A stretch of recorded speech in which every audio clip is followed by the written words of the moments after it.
Olá, bem-vindos. Hoje a gente vai fundo numa ideia que veio de um lugar assim bem inesperado. É um capítulo do livro Previdência é Coisa de Família, do Cristiano Verado. A história parece simples, sabe? Uma caixa de livros que chega em casa. Mas ela esconde o que o autor chama das duas maiores atitudes previdentes. E, um aviso, não tem nada a ver só com dinheiro. E é isso que torna o material tão interessante, né? Ele pega um conceito que a gente associa na hora com, sei lá, planilhas, investimentos, e vira de cabeça para baixo. A cena inicial, super cotidiana, com o narrador e a esposa, a Maricele, abrindo os livros, é quase uma isca. A gente acha que vai ser uma discussão sobre finanças, mas o texto leva a gente para um lugar muito mais profundo, sobre como a nossa mentalidade define o futuro de verdade. E essa personagem, a Mariselle, ela já quebra essa expectativa logo de cara. Ela é uma leitora, assim, voraz, e para ela tudo tem a ver com atitude previdente. Os livros que ela comprou são a prova. Tinha a psicologia financeira, que seria, tipo, a escolha óbvia, né? A conexão direta, claro. Mas aí ela tira da caixa O Deus que Abre Portas, que fala sobre tomar decisões, e Amor e Respeito, sobre aplicar essa visão de futuro nos relacionamentos. É uma expansão imediata do conceito. E o mais curioso é o quarto livro, Carnaval no Fogo, do Rui Castro.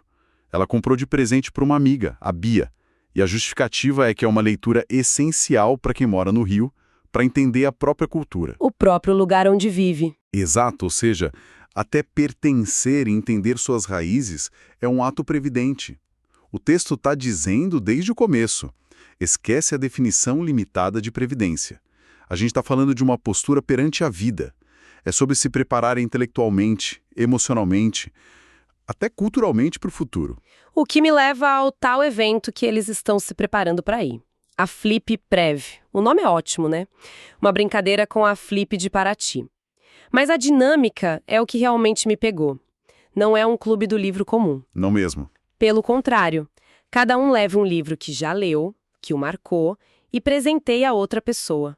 Uma escolha totalmente personalizada. E esse detalhe do livro já ter sido lido é fundamental. Não é sobre dar um objeto novo, é sobre compartilhar uma experiência, um pedaço da sua jornada de aprendizado. É um ato de generosidade intelectual muito, muito grande. Sim. O texto até menciona que um dos participantes, um executivo, fica maravilhado com isso, sabe? Com esse nível de personalização que ele busca no mundo corporativo. E ali acontece de forma orgânica, movido por afeto. E o cenário ajuda a construir essa atmosfera, né? A casa da Bia, a amiga que vai ganhar o livro, é descrita como a capa de um livro sobre livrarias. A gente consegue imaginar o lugar, aquele ambiente que cheira a papel, que respira conhecimento. É o palco perfeito para o que está por ver, exatamente. E é nesse lugar que a história foca no narrador, o Cristiano. Até aquele momento ele é só um observador, talvez um pouco cético, acompanhando a empolgação da esposa. E aí, de repente, ele é puxado para o centro, para o palco, por uma figura que o texto descreve como imponente, o Devanir. O senhor Google da Previdência Brasileira. Que apelido, dá pra sentir o peso disso, né? Ser chamado pelo nome por uma pessoa com essa reputação. Deve ter sido um momento de virada pro narrador. Com certeza, e o Devanir não chama para um bate-papo qualquer. Ele o convida formalmente a se juntar ao grupo, de forma permanente. E para selar o convite, ele entrega um presente. Um livro, claro. Como um Romance, de Daniel Pennac. E é aí que ele revela a primeira das duas grandes atitudes previdentes. Ele simplesmente diz: ler. Parece tão simples, quase anticlimático, né? Depois de toda essa construção, a primeira grande atitude é ler. Mas o argumento que vem depois é o que dá toda a força para essa ideia. É aqui que o texto aprofunda a discussão. Devanir solta uma frase que é o coração do argumento. Viver sem ler é um perigo, pois te obriga a acreditar no que as pessoas te dizem. Uau! Em um mundo de fake news, de desinformação, de manchetes caça-cliques, essa frase ganha uma dimensão gigantesca.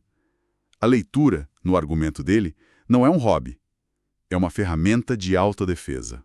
Nossa! Essa frase é muito forte. É daquelas que a gente precisa de um segundo para digerir. porque ela acusa um pouco a nossa própria preguiça, sabe? De ir além da manchete. A gente vive rolando o feed, consumindo fragmentos de informação. E o texto critica isso diretamente, dizendo que a gente tira conclusões precipitadas. Ler um livro, um artigo longo, se torna quase um ato de rebeldia contra essa superficialidade. E o Devanir usa uma analogia que eu achei brilhante. Ele compara a leitura com o treino para uma maratona. Ele diz que para correr 42 quilômetros, não basta treinar corrida. Você precisa fortalecer o corpo todo, ter uma base sólida. Faz sentido. Com a leitura é a mesma coisa. Para ter pensamento crítico, você precisa fazer volume, ou seja, ler muito e sobre assuntos variados. É isso que cria repertório, que te permite conectar ideias e não ser enganado facilmente. Mas será que, hoje em dia, isso não é pedir demais? A crítica sobre o consumo de conteúdo raso nas telas é válida, mas a realidade é que a maioria das pessoas não tem tempo para fazer volume como se fosse um treino de maratona. Como essa ideia se aplica numa vida mais corrida? É uma ótima questão. E o texto toca nisso através de uma citação do livro que o Devanir presenteia ao narrador. Citação é: o verbo ler não suporta o imperativo. Não se pode forçar alguém a ler. Não é uma obrigação, uma tarefa a mais na sua lista. Entendi. O ponto central é despertar o interesse. É transformar a busca por conhecimento em algo prazeroso, não num fardo. É por isso que o ambiente da Flip Prev é tão importante. Ele é acolhedor, baseado em afeto, ele te convida a querer saber mais. Faz todo sentido. A ideia não é impor, mas seduzir. É o mesmo princípio da própria previdência, afinal. Ninguém gosta de ser obrigado a guardar dinheiro. Mas quando você entende o propósito, o futuro que você está construindo, a mentalidade muda. Então o que ele está dizendo é que a leitura e a previdência exigem a mesma mudança de chave interna, de obrigação para desejo. Exatamente essa conexão. E Devanir faz uma crítica dura ao que ele chama de lixo mental que a gente acumula com a desculpa de desopilar em frente às telas.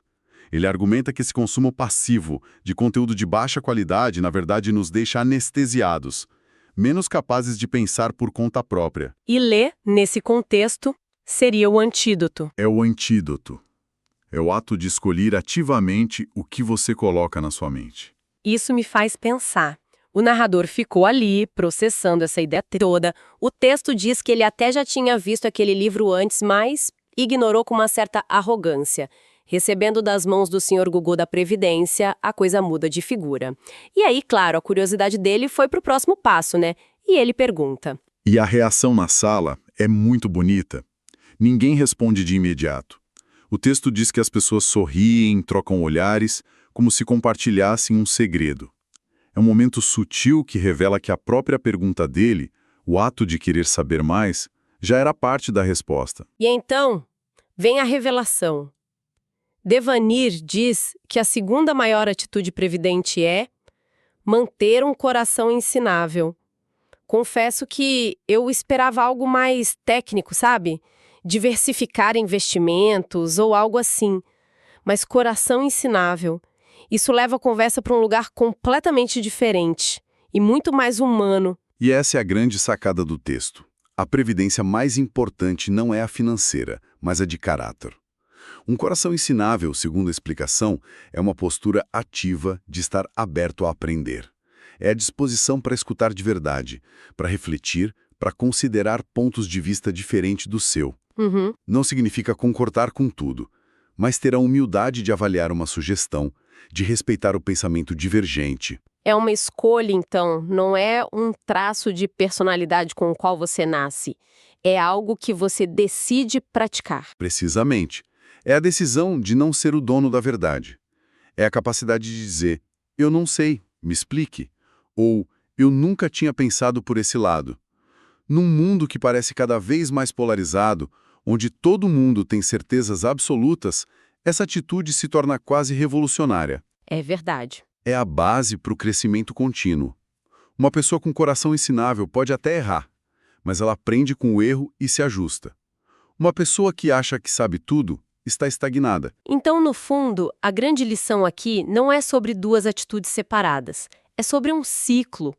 A leitura, a primeira atitude, te dá a munição, o conhecimento, as perspectivas. Mas o coração ensinável, a segunda atitude, é o que te ensina a mirar. Sem ele, você tem um arsenal de informações, mas corre o risco de se tornar arrogante em vez de sábio. Perfeita analogia. Uma atitude alimenta a outra.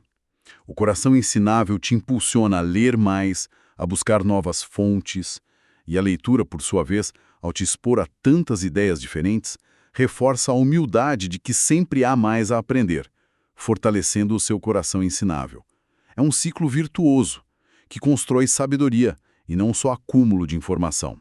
Fica claro que, para o autor, ser previdente é muito mais do que ter uma carteira de investimentos bem montada. É sobre construir uma fortaleza interna.